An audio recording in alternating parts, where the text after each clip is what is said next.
okimanyi nti no Honorable Joel Ssenyonyi afuna millions 8 buli lunaku.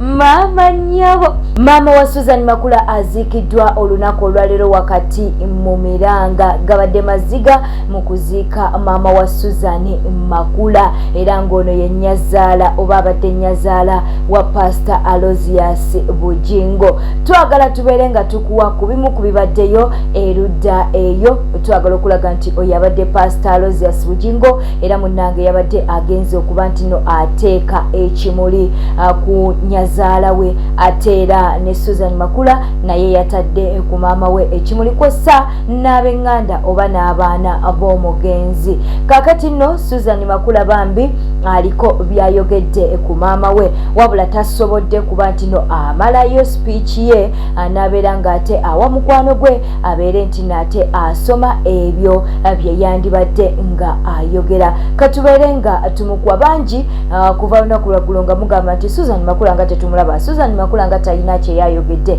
naye olunaku lwayo munnange mu kuba nti nate basiibula maama we aliko byayogedde. Katubeere nga tumukuwa. Mami singa yali wa mulembe guno singa abasile queen. Era bwe yatukanga ku church ekyewunyisa musumba lwaganga amulaba n'amuyitayo n'amugerezaako ku bawala bonna nti balina okufaanana nga ye. Kati ng'ekyo ky'omwana buli lwajja ku Sande nga n'envi yazikyawa ng'alina ozisiiga n'ebisige n'abisiiga. Kuva Mande paka Sande sirabangako mami nga talina cutex ku bigere naye ng'ali myaka 8 nga ye akanya n'obwomugamba lekerawo blessing agamba gw'omanyi gwerabika bubi kaddiwa ze sigenda kukaddiwa. So njagala okwebaza musumba Lwaga ti emyaka gya mami gyonna egy'obulokole yali musanyufu era mwebale kumulera ate nange mwandera nga sinayingira house of prayer era ne musumba akimanyi namugamba musumba Lwaga ye taata wange era ne bakwatagana nnyo. So neyanza nnyo tweyanzanga famire mwebale kutubeererawo. Ebikwata ku mami bingi nsaba Justine abinjogerereko nabadde mbitadde ku simu. Praise the Lord.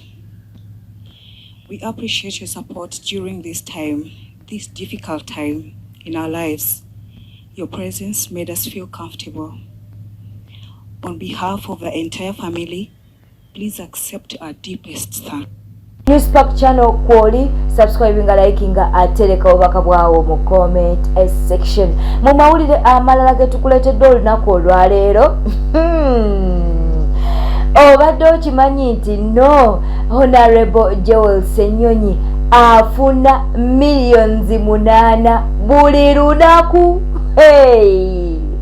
Maama nnyabo waliwo atubiddeko nga ye Dr. Opio. Dr. Opio avuddeyo nayo kagamba nti no Honorable Joel Ssenyonyi afuna millions 8 buli lunaku. Kati gwe omwezi ofuna sente meka? Munnange ono agambye nti era omwaka we guggwerako nga Joel Ssenyonyi afunye 2.5 billions.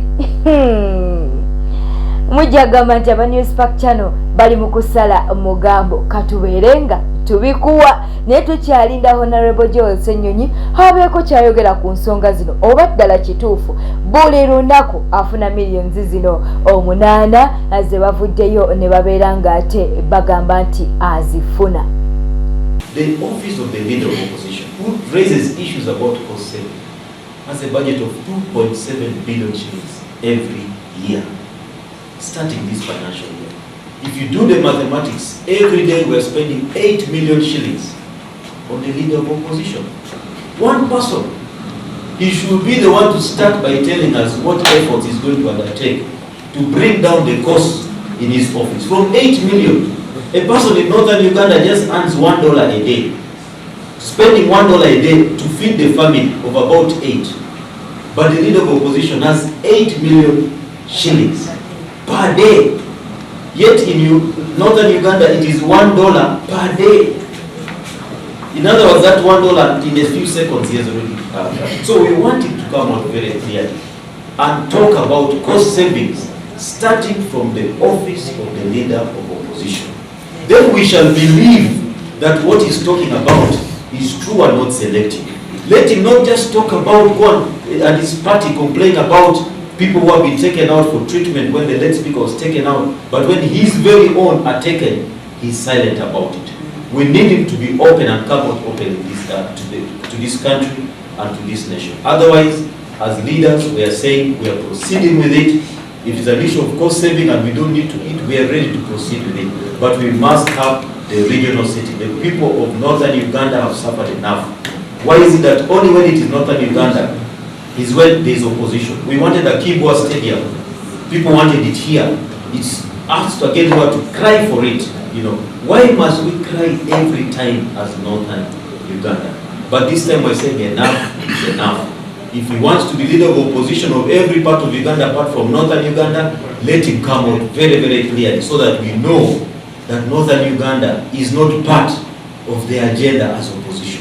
Webuwongeredde nga Vijje Junior apondose era n'abeera nga yeetonda ono n'avuddeyo ne yeetondera abanuupu. Jjukira nti yavaayo n'abaako ebigambo ebimu bye yakozesa n'alyoka abayita bukaceere ekyabaluma. Abaana ba nuupu ne batabuka, bafuutu soja ne batabuka ne boogera ebisongovu.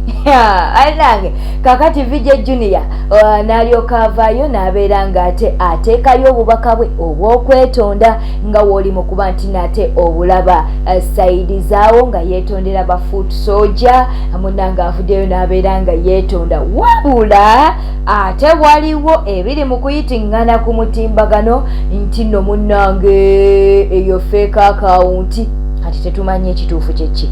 Naye nga baasabye abanuupu munnange baavuddeyo ne balyoka basaba Vijje Junior mbu nga we yabavuma ng'akozesa katambi aveeyo yeetondere mu katambi. Kaakati okwetonda okulabise ku mutimbagano tekubadde mu katambi. Kati katulinde Vijje Junior abeere nga yeeyogerera oba ddala okwetonda kutuufu oba si kutuufu. Naye ng'ensonga ate bwe zityo bwe ziri. Munne gwe babadde babinsana naye mu lutalo luno fuutu soja Kiseka yavuddeyo n'abeera nga akkiriza okwetonda kwa Vijje Junior. Katubeere nga tukuwa Kiseka abeere nga ate abaako kyayogera.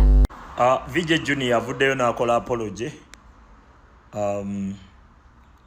Era apology eyo ekkiriziddwa.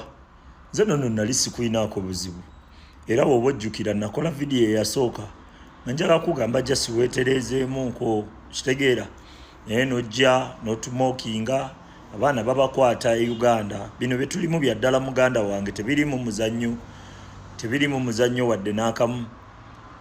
Omukwano gwo Akireewo ali mu kkomera baamukutte. Akireewo omukwano gwo owaddala ali mu kkomera abaamukutte beebo b'olinga sudiya naye tetukuyinaako buzibu Vijje Junior n'akamu talenti yo giyina ekyo tetusobola kisangulawo. Naye obadde otuyingira nnyo just era we bali kubeera musajja mugezi kukkiriza n'ogaa nti wano nakola mu nsobi. Respect. Eyo nno nga tuvuddeyo munnange omuyimbi Azawi avuddeyo n'abutola ekyama n'agamba mbukabula kata munnange ebyokuyimba abiveeko anti nga Eddie Kenzo buli wamulabako amutiisa. Mize yanemesa ddala n'okusembera ddala abayimbi ku maanyi ne attention gye babe ndowooza yali Eddie Kenzo. Eddie Kenzo ng'atuuka eyo wantu ekifo kyonna ne kikyankalana buli omu nadde eno buli omu and I'm like what is this? It was so overwhelming for me. I think as ndi muntu nyali so like I'm not like city like I can be so reserved. Dalangandina very crowded. You're that child who goes in a corner and calls themselves and they forget. Bwete tutambudde badde mulabi mulungi bale kwekumira ku News Park channel. Subscribinga, likinga, atereka obubaka bwawo mu comment section. Bera bulungi, welaba.